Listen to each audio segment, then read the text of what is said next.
नमस्कार दोस्तों, कैसे आप लोग? आज मैं चर्चा करने वाला हूँ एक ऐसे आईपीओ के बारे में जो मुझे लग रहा है कि अच्छा खासा एक धमाका लिस्टिंग गेन होने का चांसेस है। ऐसी बात मैं क्यों बता रहा हूँ? इस वीडियो को पूरा देखना, तभी आपको पूरा डिटेल्स में पता चलेगा। देखिए मेरा ओपिनियन है, इस वीडियो में सारे जो डिटेल्स डिस्कशन करूंगा, वो मेरे ओपिनियन के बेसिस में आप जब भी काम करेंगे सारे डिटेल्स को वेरीफाई करके काम करिएगा।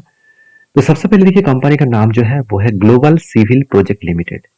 तो बेसिकली कंपनी के वेबसाइट में ओपन करके रखा हो, वेबसाइट से आपको एक डिटेल्स डेटा देखने को मिल रहा है कि ये एक ग्लोबल सिविल प्रोजेक्ट है, मतलब सिविलियन प्रोजेक्ट है। तो कंस्ट्रक्शन के ऊपर साथ ही साथ बिल्डिंग कंस्ट्रक्शन प्रोजेक्ट, कोई भी अपार्टमेंट कंस्ट्रक्शन, इस तरीके से प्रोजेक्ट के ऊपर कंपनी काम करता है। तो कंपनी बेसिकली सरकारी प्रोजेक्ट के ऊपर काम करते हैं, जैसे आप यहाँ पे देख सकते हैं। एनबीसीसी है, एचएलएल है, दिल्ली मेट्रो है, साथ ही साथ दिल्ली पीडब्ल्यूडी है, एचएसएससी है। इस तरीके से अलग अलग गवर्नमेंट संस्थाएं के साथ जुड़े हुए हैं। तो देखा जाए तो कंपनी गवर्नमेंट संस्थाएं के लिए ही काम करते हैं, गवर्नमेंट प्रोजेक्ट के ऊपर ही काम करते हैं। तो कंपनी के अगर प्रोजेक्ट के बारे में बात करो, देखिए ongoing project and completed project, तो दोनों ही प्रोजेक्ट में एक बार आपको शेयर कर देता हूँ। मैं आपको ऑनगोइंग प्रोजेक्ट दिखा दूँ तो कुछ इस तरीके से प्रोजेक्ट चल रहा है। तो कुछ प्रोजेक्ट ऑलरेडी ऑनगोइंग है। आप देख सकते हैं कौन सा प्रोजेक्ट कंपनी कंस्ट्रक्शन चल रहा है। तो कंस्ट्रक्शन अभी तक कंप्लीट हुआ नहीं, 6 प्रोजेक्ट ऑलरेडी चल रहा है।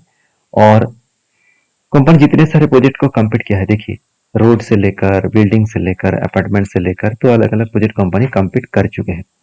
तो कितने कॉस्ट ऑफ प्रोजेक्ट था? 1400 करोड़ का प्रोजेक्ट था।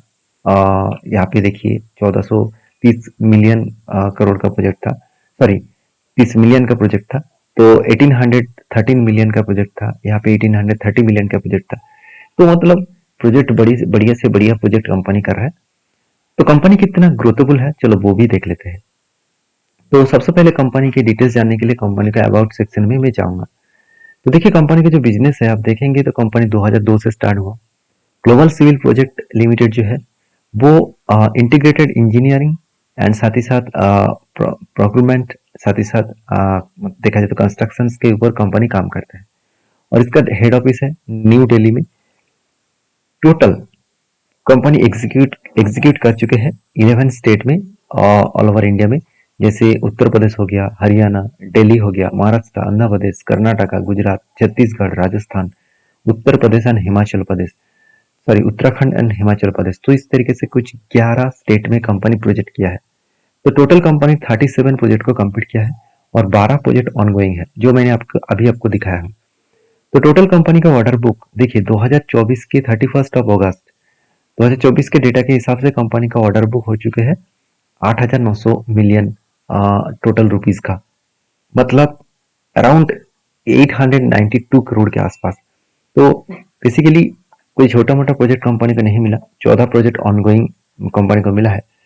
6 इंफ्रास्ट्रक्चर है और 3 इंफ्रास्ट्रक्चर ट्रांसपोर्ट एंड लॉजिस्टिक के ऊपर, और 6 जो इंफ्रास्ट्रक्चर है सोशल एंड कमर्शियल प्रोजेक्ट के ऊपर, 4 नॉन इंफ्रास्ट्रक्चर है हाउसिंग प्रोजेक्ट के ऊपर, 1 इंफ्रास्ट्रक्चर नॉन इंफ्रास्ट्रक्चर है कमर्शियल प्रोजेक्ट के ऊपर। तो इस तरीके से प्रोजेक्ट कंपनी कंप्लीट किया। टोटल 112 इसका परमानेंट एम्प्लॉय है और बाकी सब कॉन्ट्रेक्चुअल एम्प्लॉय है। अभी कंपनी का यहाँ तक डिटेल्स तो पता चल गया, अभी कंपनी का फाइनेंशियल डिटेल्स जानना बहुत जरूरी है। क्योंकि कंपनी क्या कर रहा है वो इंपॉर्टेंस नहीं है, कंपनी क्या प्रॉफिट कमा रहा है, कंपनी का बिजनेस कैसे चल रहा है वो जानना बहुत जरूरी है।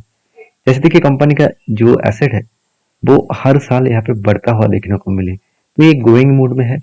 और सबसे जो मुझे बेस्ट लगा कंपनी का रेवेन्यू, कंपनी रेवेन्यू धीरे धीरे करके अच्छा खासा पॉजिटिव डेटा में लेके आए। मतलब 2022 से लेकर 2024 तक कंपनी का रेवेन्यू जो है वो अच्छा खासा ग्रोथ होता देखने को मिले। और प्रॉफिट भी देखिए 5 करोड़ प्रॉफिट था 2022 में, आज अराउंड 15.5 करोड़ के आसपास प्रॉफिट बना। तो एक अच्छा खासा प्रॉफिट ग्रोथ हुआ।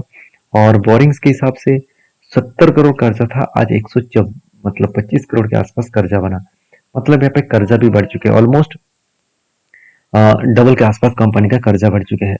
तो कितना कर्जा है चलो वो भी देख लेते हैं, 1.60। तो यही कंपनी को एक खतरा में डाल सकते हैं। तो सबसे इम्पोर्टेंस है, कोई भी इंफ्रास्ट्रक्चर कंपनी हो, कोई भी प्रोडक्शन कंपनी हो, अगर उसका कर्जा ज़्यादा है तो कंपनी में थोड़ा-सा प्रेशराइज़ ज़रूर होगा, क्योंकि यहाँ पे कर्जा अगर कम होता तो कंपनी की जो प्रॉफिटेबिलिटी है वो और भी ज़्यादा होती। तो सबसे बड़ी बात है कंपनी का आरओई एंड आरओसी मुझे बेस्ट देखने को मिला और इसीलिए मैं इस कंपनी के ऊपर पॉजिटिव हूँ। कंपनी का बुक वैल्यू 4 रुपीज़ के आसपास है, कोई बात नहीं और अर्निंग पर शेयर 4 रुपीज़ के आसपास है। मैं कंपेयर करके दिखाऊँगा बाकी कंपनीज़ का क्या हालत है। पी रेशियो एकदम मुझे सस्ता देखने को मिले। तो चलो एक बार मैं आपको कंपेयर करके दिखा देता हूँ। तो ग्लोबल सिविल प्रोजेक्ट का total earning per share 4 rupees के आसपास है। इसी सेक्टर में जो कंपनी मार्केट में ऑलरेडी लिस्टिंग है, एसएफबीआई मतलब कसाई एंड सन्स लिमिटेड जो है, इसका भी अर्निंग पर शेयर खराब है, मगर बाकी कंपनीज का अर्निंग पर शेयर अच्छा है। आप देख सकते हैं बाकी कंपनीज का अर्निंग पर शेयर बहुत बढ़िया है और पी रेशियो के हिसाब से कंपनी की जो वैल्यूएशन है तो वो इंडस्ट्रीज पी रेशियो से कितना ज्यादा है, चलो एक बार मैं एवरेज करके आपको दिखा देता हूँ। बाकी कंपनीज पी रेशियो में एक बार चेक कर लेता हूँ। मान के चलिए यहाँ पे मैं कुछ इस तरीके से एक बार अप्रोक्सीमेटली चेक कर लेता हूँ।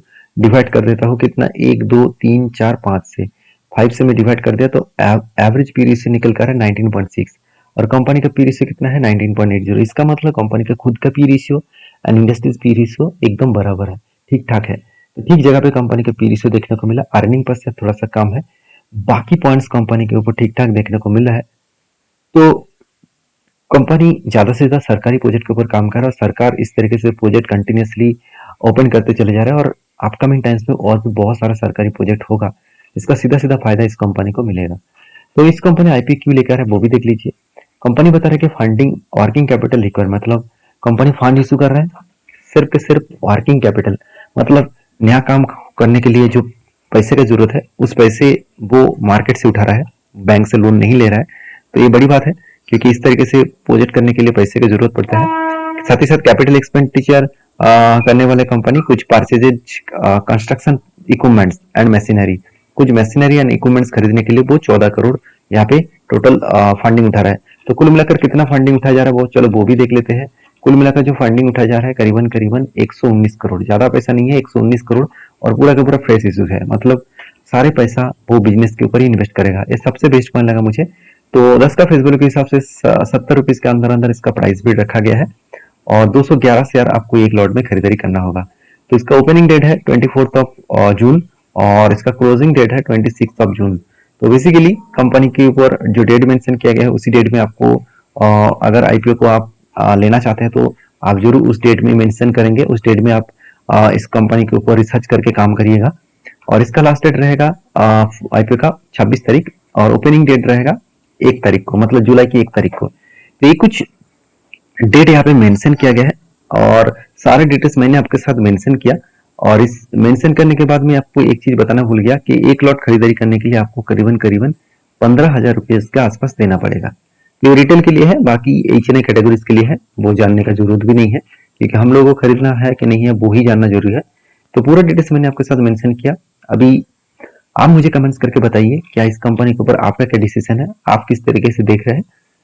अगर मैं मेरे खुद के ओपिनियन को बता दूं, मुझे इस कंपनी का आईपीओ अच्छा लगा और बिजनेस भी ऐसे फ्यूचर बेसिक है तो मुझे थोड़ा सा पॉजिटिव लग रहा है। फिर भी मैं इस कंपनी का लास्ट डेट में ग्रे मार्केट प्रीमियम देखूंगा। अगर ग्रे मार्केट प्रीमियम अच्छा खासा एक प्राइसिंग में दिखे तो मैं इस कंपनी के ऊपर जरूर डिसीजन लेने वाला हूँ। तो ये डिसीजन आपका भी डिसीजन नहीं होना चाहिए, आपका खुद के ओपिनियन के बेसिस में काम करिए और वीडियो अच्छी लगे तो प्लीज लाइक करिए। मिलते हैं नेक्स्ट वीडियो में, तब तक के लिए धन्यवाद।